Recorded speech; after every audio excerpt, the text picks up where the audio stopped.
这刚入冬，怎么忽然这么冷啊？下暴雪了？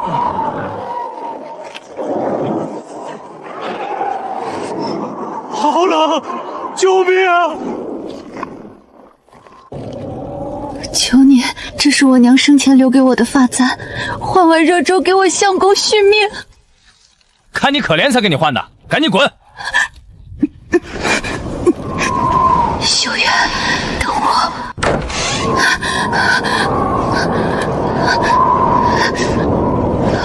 修远，我冒死在雪地里走了10里，当了我生母最后的遗物，才换来这碗热粥。你身子弱，快趁热喝。修远，我好冷，这粥能分我一口暖暖身子吗？滚开！这等金贵之物，你这低贱的庶女也配喝？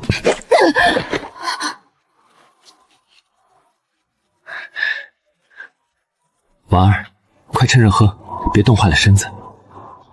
修远哥哥，你真好。李姐，楚修远，你我早有婚约，我为你倾尽生母留下的10万两嫁妆，你竟背着我与他苟且！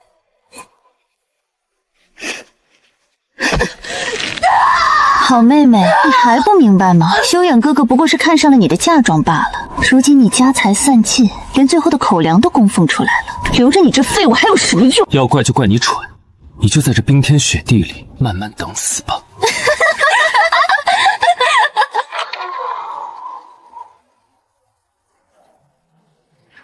真心为了狗，若有来生，我定要你们血债血偿。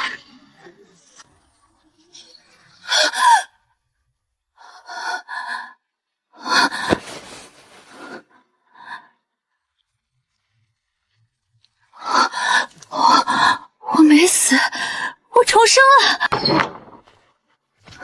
锦儿，你醒了。如今侯府入不敷出，你不如先把你生母留下那块青色玉坠交给我拿去典当，渡过难关。反正我们早晚要成亲，你的东西就是我的。滚开！别碰我的东西！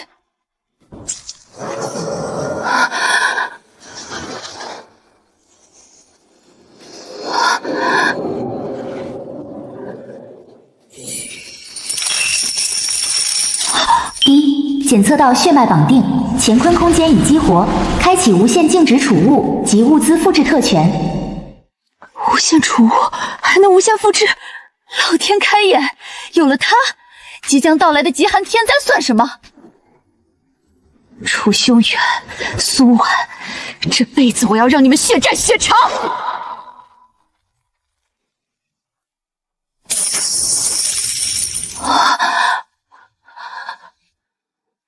这是……原来我生母去世前留给我的是乾坤空间啊！有了这个，我一定能在接下来的极寒天灾里，楚修远、苏婉，这一次我要让你们生不如死！我娘留给我的嫁妆铺子，少说也值几10万两，我得想办法把这些死物全换成能用空间复制的现银和凉炭。我生母名下的全部地契盒子。好的好的，二小姐您拿好。这一个庄子的地契就值好几万两，要是换成一空间的现银，买空整个江南粮仓都不在话下。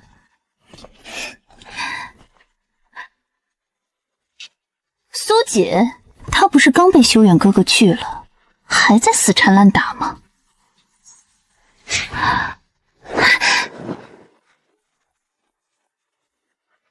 妹妹，你居然把你生母的私产地契全拿出来了，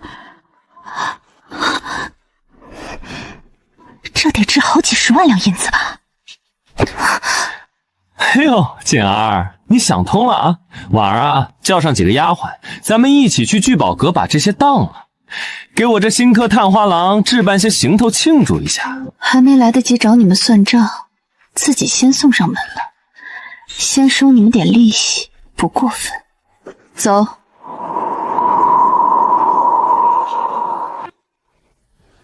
诸位表亲，今日这聚宝阁里的奇珍异宝，想挑什么就挑什么，有人结账。今天啊，修远带你们见见世面。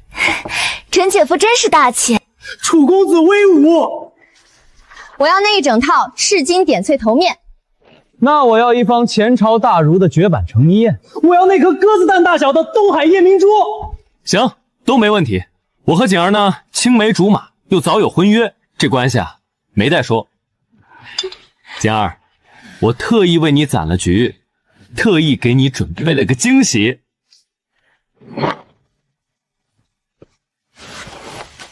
极品血玉珊瑚一株，西域进贡的冰蓝丝雨衣，还有这罐百年武夷母树大红袍。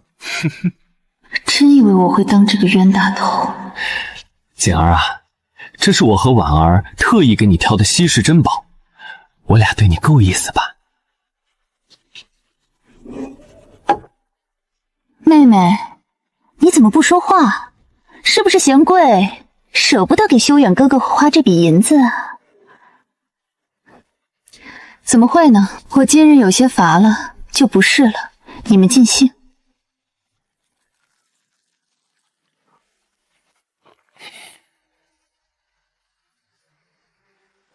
干杯！预祝我高中状元。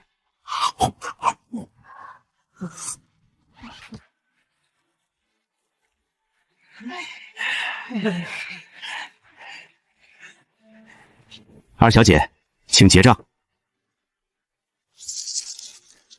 今日聚宝阁这批奇珍异宝，一共消费了187000两白银。你们看着我干嘛？苏姐，挑了这么多宝物，你不会现在告诉我没银子结账吧？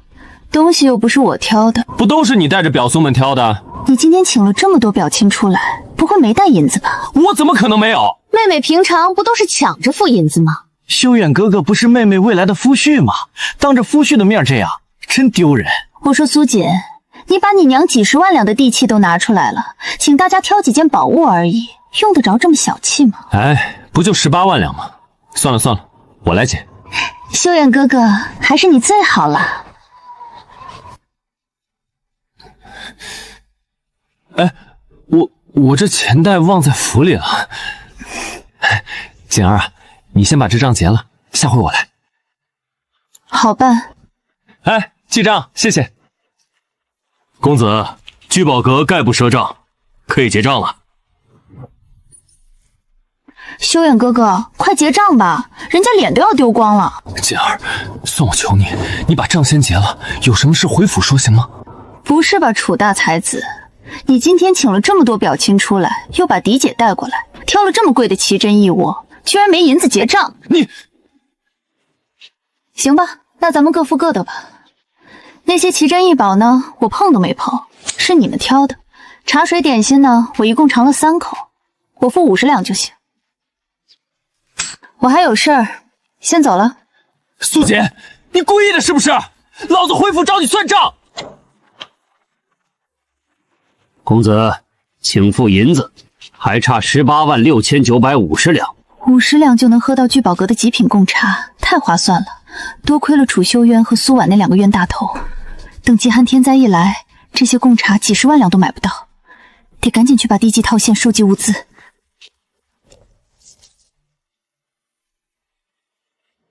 乾坤无极，开！乾坤无极，开！天哪，这么多！有了这些，买空京城所有的粮仓和红罗滩都不在话下。楚修远，你们的死期到了！这些金元宝底部的官库铸印竟然一模一样，大批铜模铜印的官金一旦流入市面，必会招来杀身之祸。我手头没有熔炉，必须找个见不得央的地方，把这批死金彻底洗白。春桃，天一亮就拿着我的信物和这些碎银去请京郊的机关圣手鲁大师。我要打造一座全天下最坚固的机关地暖山庄，图纸和预算随他开。至于这些扎手的官金，我要亲自去一趟地下安装。主子，全是铜模铜印的内库官金。好大的胆子，敢把这么多掉脑袋的铜印官金拿到本座这里洗，姑娘不怕出不去这扇门？像这样的箱子，我手里还有3个。庄主若是吃不下，我自去寻别人。暗桩没有吃不下的东西，只是要将这么多扎手的官金全部熔炼洗白，再换成你要的成山粮草，代价可不小。黑市洗金抽成30%，我给你50%，只要你3天之内立刻给我兑换成粮草与红罗炭。庄主，你想这笔富可敌国的无本买卖落入旁人之手吧？成交。大小姐慢走，物资已全部分发各大库房，静候您的差遣。300万两黄金的物资额度，燕无勋这暗装的效力果然没让我失望。接下来该去把长街上那些极品御寒物资全部填进我的乾坤空间了。修远哥哥，那个蠢货不是把他牛的钱都给你了吗？他哪来那么多钱出入天下第一庄，还坐那么名贵的马车？哼，害我们被聚宝哥扒了衣服丢出来。走，跟上去看看他到底在搞什么鬼，等下全给他抢过来。这个，还有这个，全包了。500两黄金的极品火狐大躺，他买了100件；800两一株的极寒雪莲，他把库房包圆了；1万两银子10车的贡品风干肉，连眼都不眨一下；3万两1车的御用红罗炭，他直接买空了整个东市。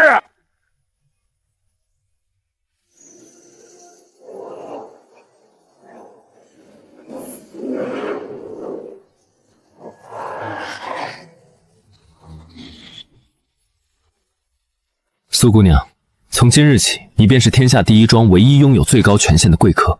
劳烦庄主将剩下的红罗炭与米面连夜运至京郊鲁大师刚建好的山庄。再过20多天，这座繁华的京城就会变成冰封万里的人间炼狱。这菜牌上的所有招牌菜，我全要了。后厨所有炉灶全生火，把看家本领使出来！得令。包下京城排名前5、9楼的所有热菜热汤，乾坤空间内时间静止，放进去是什么温度，极寒降临时拿出来，依旧烫嘴。把你们房里所有的成衣冬装全包起来，另外再给我准备100套极品雪狐大躺，暗装结账。快，把库房全清空，手脚麻利点儿，别让贵客久等。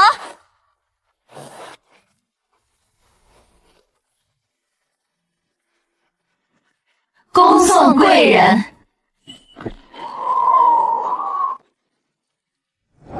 毫无预兆的暴雪，明天正午，冰封万里的极寒末世就要降临了。这繁华京城将冻死无数贪婪之人。把物资全部运进地库。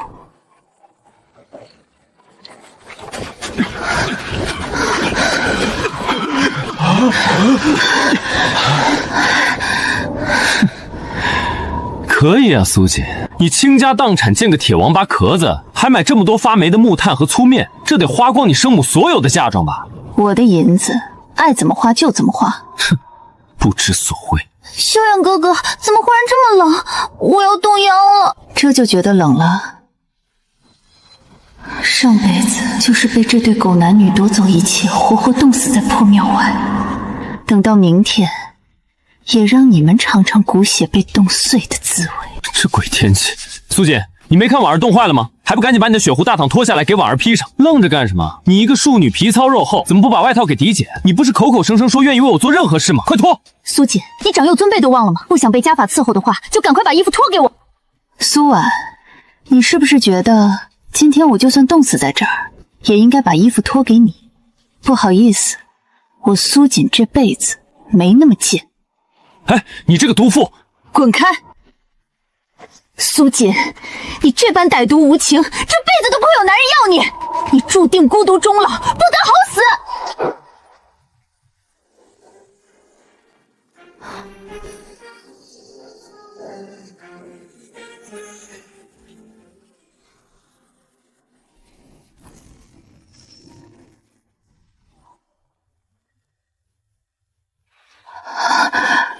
竟然是他！醒醒，本座用真气护住你心脉。没用的，来不及了。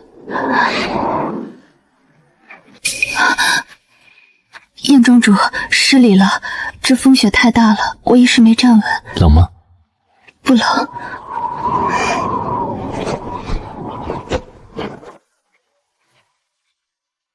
你是谁啊？凭什么把那么贵重的衣裳给他穿，不给我？我才是猴子嫡女，我都快冻死了。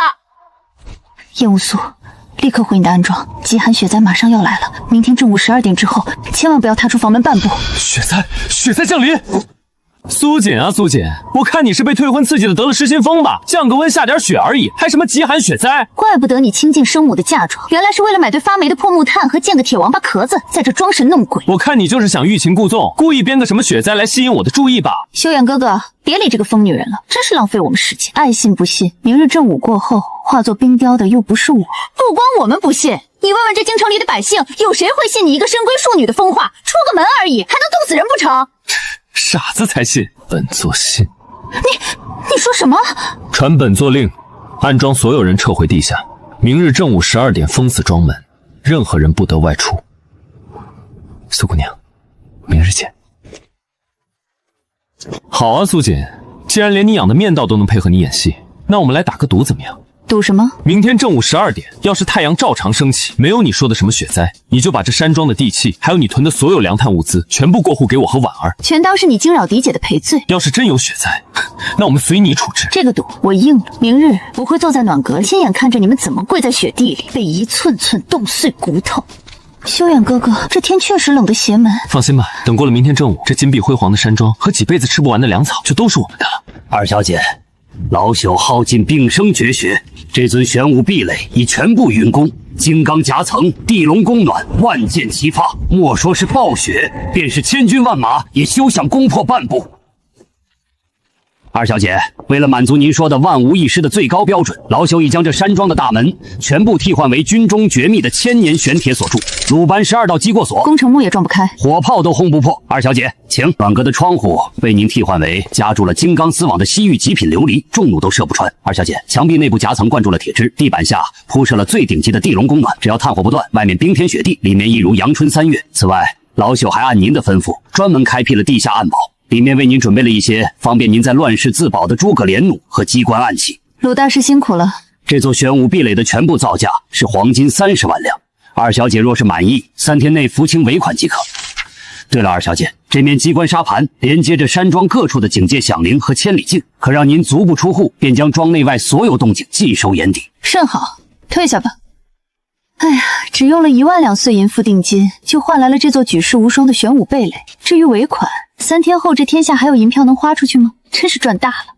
离正午12点的极寒雪灾只剩2个时辰了，我得赶快把物资塞满空间。上等红罗炭，先复制10万斤。各大酒楼的热汤热菜，再来5000份。乱世之中，黄金才是硬通货。防身的暗器重弩，自然是越多越好。时辰差不多了，该全部收进空间了。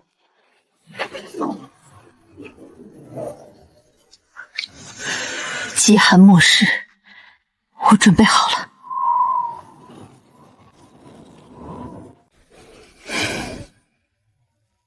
今日午时正，极寒雪灾降临，冰封千里。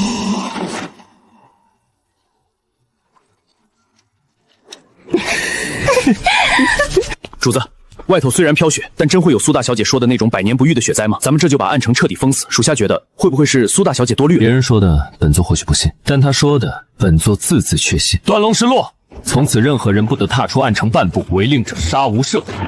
说好的极寒雪灾呢？在哪儿呢？连个冰雹都没下。牛皮吹破了吧？装神弄鬼，这庶出的蠢货真是让人恶心。修远哥哥，你看呀，哪有人被冻死啊？这赌约他输定了。走，咱们现在就去敲门，让他滚出来交出地契。修远哥哥，过了今日，这座金碧辉煌的山庄，还有里面的万石粮草，就都是我们的了。走，去看看苏锦那个疯女人现在是什么绝望的表情。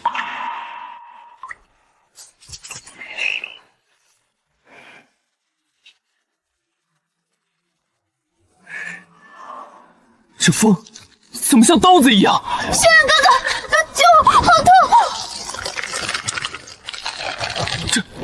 这怎么可能？修远哥哥，天塌了！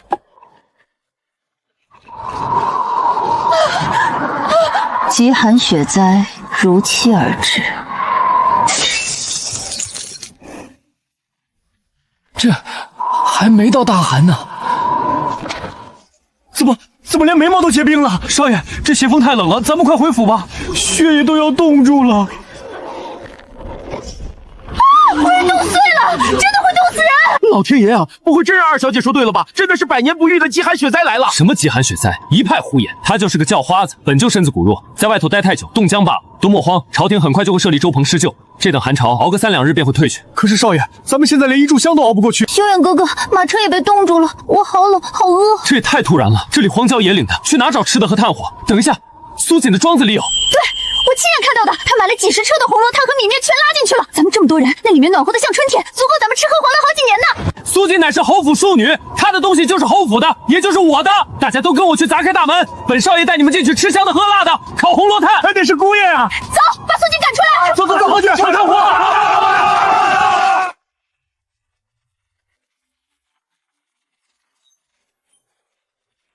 小姐，鲁大师的机关踏明，外头的气温已跌破滴水成冰的极寒之境。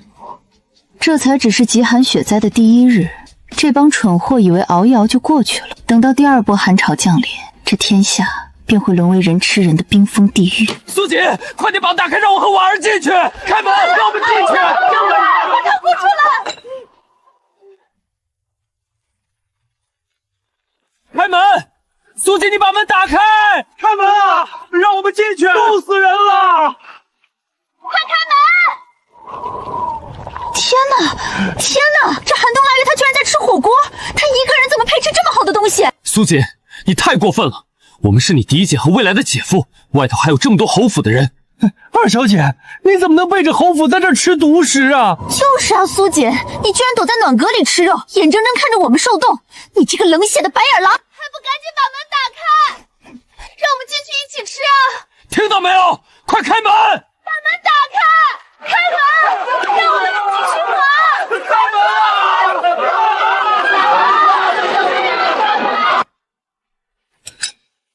真是可笑，这是我的地盘，这里的一炭一木一粥一饭皆是我买的，你们算什么东西，也敢来质问我？简儿，何必说这种气话？我知道你还在气我退婚的事。你倾尽所有建这座山庄，不就是想欲擒故纵，吸引我的注意吗？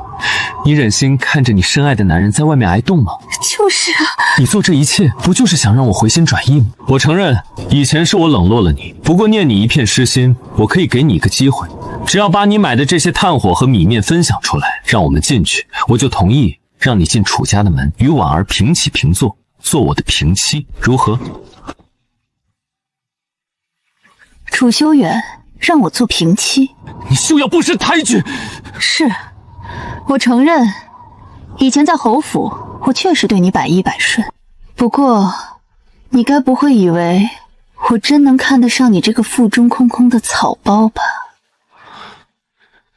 你说什么？你不是说此生非我不嫁，愿意为我付出一切吗？修远，我好冷。滚开！你也配？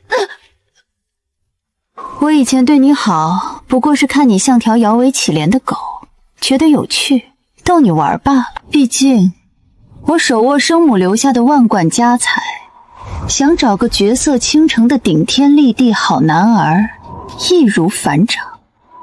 何必要去捡苏婉碰过的脏东西呢？你放肆！楚修远，你到底是哪来的脸面，觉得我会供养你一辈子？你这个毒妇！苏姐，你这个忘恩负义的白眼狼！你我可是血脉相连的亲姐妹，身上流着一样的血。父亲也是生你养你的侯府至亲，你守着万石粮草，连一口残羹半缸都不分给侯府，你就不怕遭天谴吗？你还有良知吗？苏姐，你我可是有着指腹为婚的青梅竹马之意啊！我楚家也曾对你生母有过恩情，你连口热汤都不给，你还有半点良知吗？开门！开门！小姐，开门！还青梅竹马之意，楚修远，我生母病重离世的时候，你们这些所谓的世交、血脉至亲，有人来看过一眼吗？你楚家有过问过半句吗？等我娘那几10万两嫁妆落到我手里，你们一个个的都来巴结我、哄骗我，什么恩情，什么至亲，你们只不过是想吸干我的血肉，吃我生母的人血馒头，这种虚情假意，我嫌脏。二小姐，您有完没完？这么多粮食炭狠，您自己一个弱女子用得完吗？为主家尽忠不就是您应该做的吗？就是啊，我们可是侯府的人。还有脸提主家？在侯府时，你们哪一次不是克扣我的月例，逼着我拿私房钱贴补家用？你们有正眼看过这个庶女吗？有把我当主子看过吗？不都是在背后骂我是倒贴货？你们明知道楚修远和苏婉暗通弯曲，还在背后联手骗我，把我当傻子耍。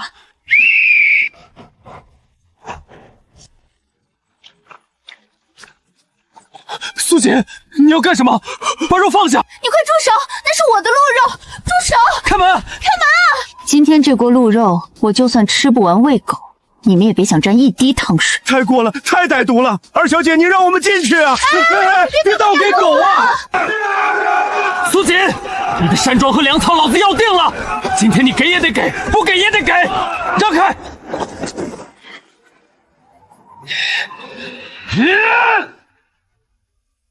都给我让开！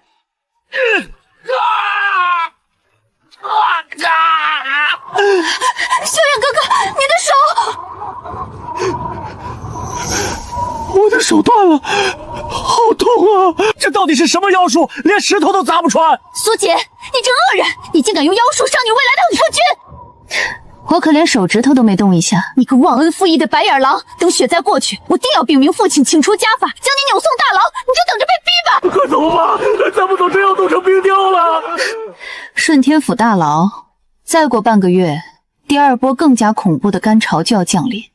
你们这群草包，还是先祈求自己能挺过今晚再说吧。阿锦，若真如你所说，极寒雪灾将至，纵是千军万马，也难在冰封中传递消息。此物名为千机传音响，内有机库与母狮感应，无论风雪多大，只要我在这里敲击你那边，便会有感应。拿好它，若是你怕了或者想我了，便可用它寻我。燕无事，你果然没骗我。阿锦，雪灾如期而至了，你那边可还安好？燕庄主，好戏才刚刚开场。燕无书，是我。阿锦，极寒雪灾之事，多谢你。若非你出言相告，暗庄今日恐遭重创。举手之劳，不必客气。这只是第一波，第二波断崖式降温即将来临，你暗城的人千万别踏出地面半步。好，本座听你的。修远哥哥，这天怎么跟冰窖一样？太冷了，婉儿，你把胡椒分我劈一半。你干什么？放手！婉儿，我是你未来的夫君，你忍心看我冻死？你自己带够衣裳怪谁？你一个大男人挨点冻怎么了？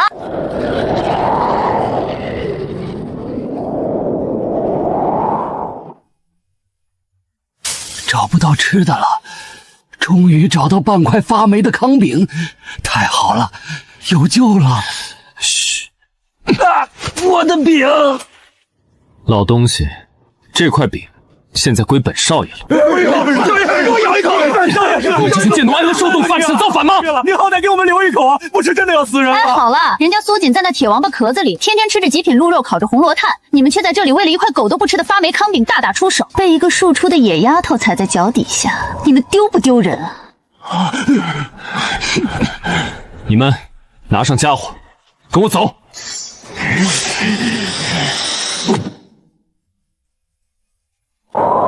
第二波寒潮，气温将跌破100年极值，踏出房门半步，便是死路一条。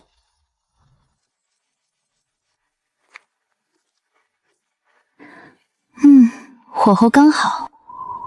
何人在外头哭丧？锦儿妹妹，是我呀，你的嫡姐婉儿。苏婉，这就熬不住了。好妹妹，姐姐知道错了，外头真的好冷啊，姐姐要冻死了。你能看在父亲的面子上开开门，让我进去暖和一下吗？就我一个人。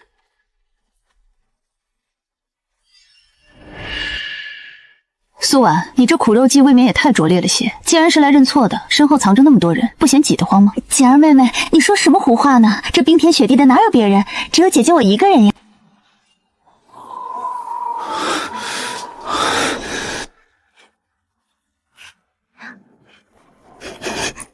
锦儿，你在吃什么？好香啊！给我吃一口。锦儿妹妹，你在吃什么呢？好香呀！哎呀，如今这极寒残雪灾，物资匮乏，大家都不好过，我也只能勉强吃些新鲜炙烤的宁夏滩羊。哎，天天吃都快吃腻了。炙烤小羊排，外焦里嫩。好妹妹，你能让我进去吃一口吗？哪怕一口热汤也行啊！我保证，只要你让我进去，我以后天天伺候你，给你端茶倒水，为奴为婢都行。苏婉，你就别演了。楚修远和他带着的那群亡命之徒，不就贴在你身后的墙根底下吗？锦儿妹妹，你说什么胡话呢？你肯定看错了吧？这冰天雪地的，一直都是我一个人啊！苏锦，你这不知尊卑的白眼狼，有种你就给我出来！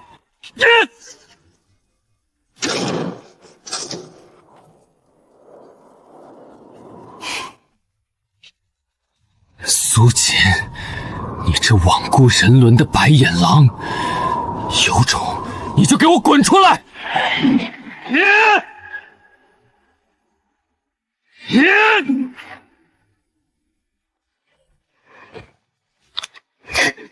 拿刨地的工具来砸千年玄铁。苏锦，本少爷今日定要破了你这乌龟壳！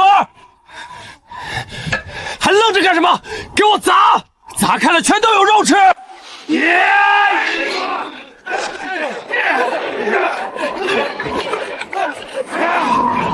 开门！把红罗塔交出来！开门！苏锦，你这冷血的怪物！不开也得开！今日不开门，我们就死在这里给你看！你的万石粮草我们拿定了。少爷，这斧头都卷边了，看在门上连个白印子都没下呀！这大门到底是用什么邪门物质铸的？去，把林子里那根破城撞木给我抬过来。苏锦，今日就算把这门撞烂，我也非把你救出来不可！砸！给我继续砸！今日非要把他救出来不可！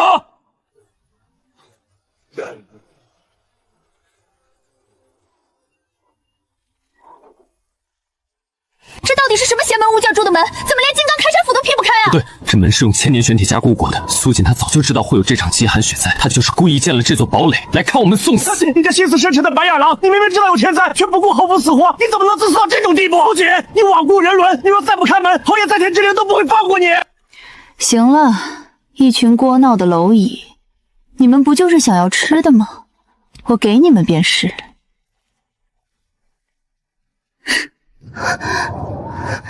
退后，看他耍什么花样！乾坤空间里放进去的东西永远保持原样，这发了霉的毒饼子自然也不会变好。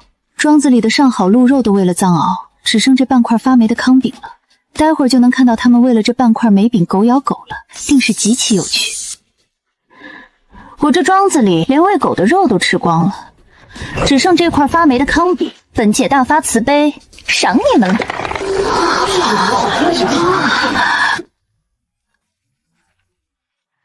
赏你们了。这是我的，给我吃一口！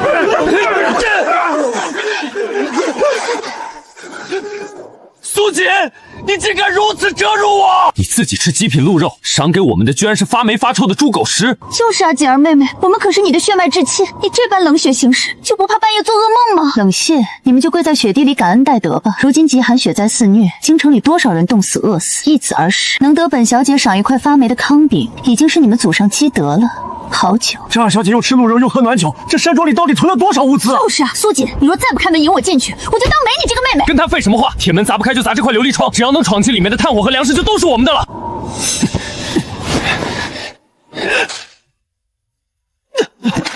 这不可能，我就不信这个邪！这到底是什么鬼东西？你们先是在我庄子前狂吠，如今又弄脏我这西域进贡的极品琉璃，本小姐的耐心耗尽了。不是想进来吗？来啊！苏锦，你拿这等气指着我们是什么意思？二小姐，大家都是侯府的一家人，血浓于水，没必要动刀动枪的，伤了和气啊。就是啊，二小姐也太狠心了。你们都让开，我就不信他真敢动手。谋杀本家可是死罪，有种你就放箭啊，苏锦！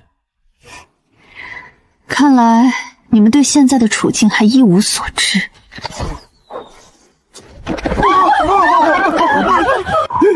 你竟然来真的！锦儿，你变了，你以前连只蚂蚁都舍不得踩，如今怎变得这般恶毒？就是啊，太狠毒了。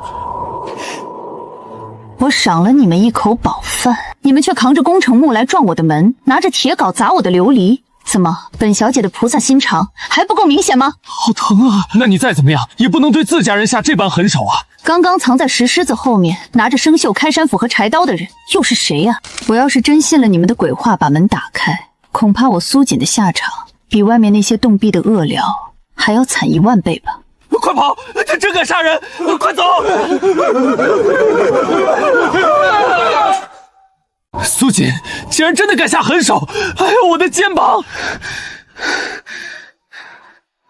修远哥哥，你看这是什么？这是地龙的排气暗道，这暖气就是从苏锦的暖阁里透出来的。修远哥哥，既然门砸不开，我们不如找些尸柴，再从雪地里挖些有毒的断肠草点燃，把烟从这暗道灌进去。好计策！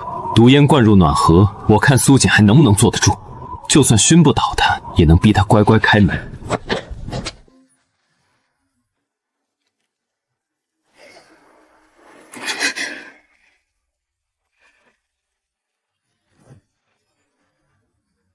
想拿毒烟晕我，那我就让你们尝尝自己种下的恶果。苏姐，你就等着在里面挨熏吧，还不快点把门打开！怎么回事？烟怎么倒灌出来了？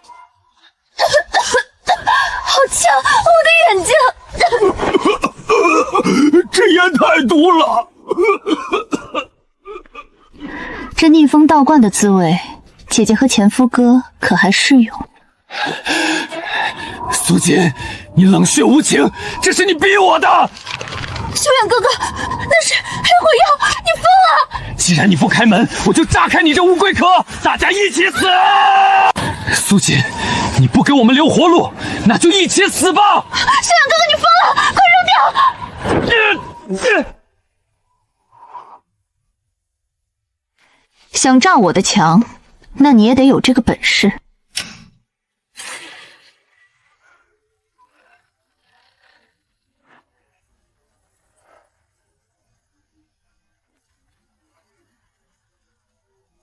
不！救命啊！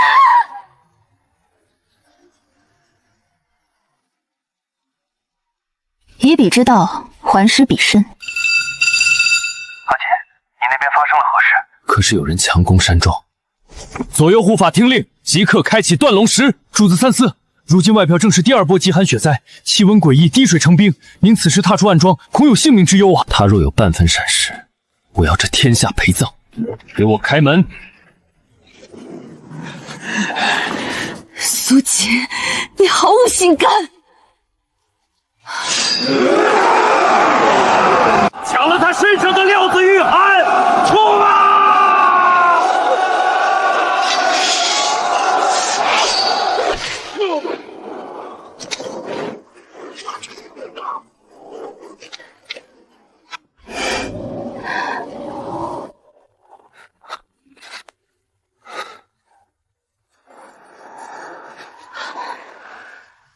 小心，燕无血，当心身后！敢动他，找死！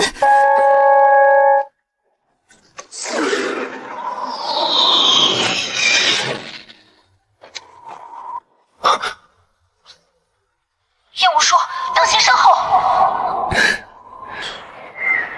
阿锦，你没事就好。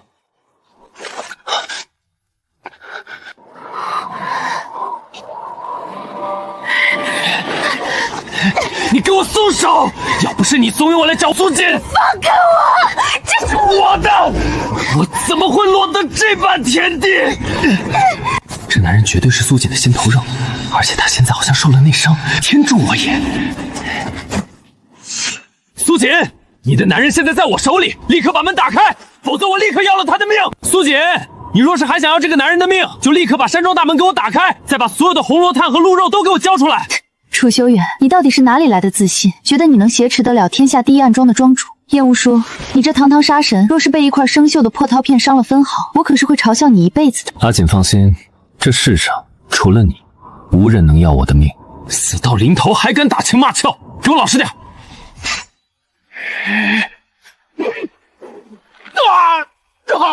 我的手废了！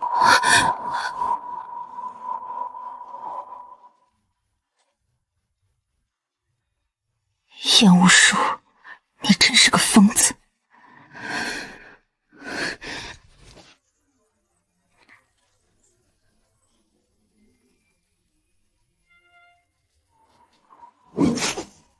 门开了，红罗炭是我的，吃的都是我的。门开了，冷哥是我的，吃的都是我的。蠢货，你以为我的门是这么好进的？门开了，放开我，让我进去，我要冻死了。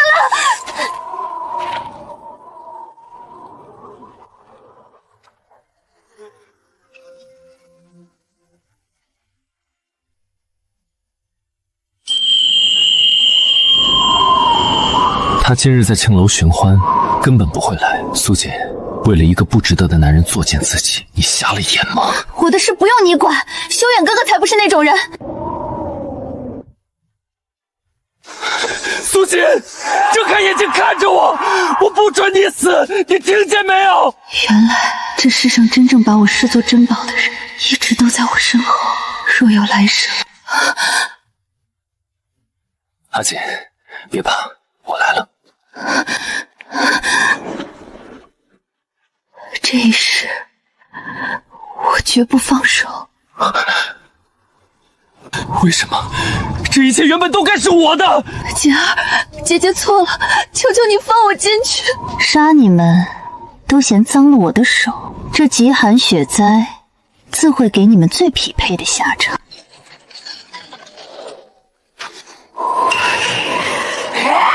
把棉衣给我，给我！滚开！你这个丧门星，棉衣是我的。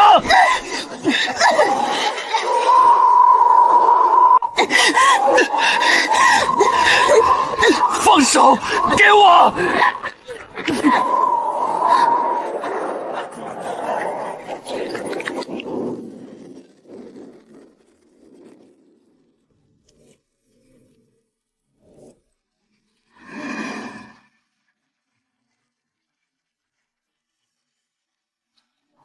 外面的风雪似乎停了，不去看看那两个人吗？他们是死是活，是狗咬狗还是冻成冰，和我又有什么关系了呢？阿锦说的对，那些不相干的人本就不配入你的眼。这极寒乱世，你见了这玄武蓓蕾护了我的命，往后余生，这壁垒之外的锋刀双剑，便由我来替你挡。燕无术，我不要你替我挡，我要你与我并肩，一起在这乱世里活出个万里晴空。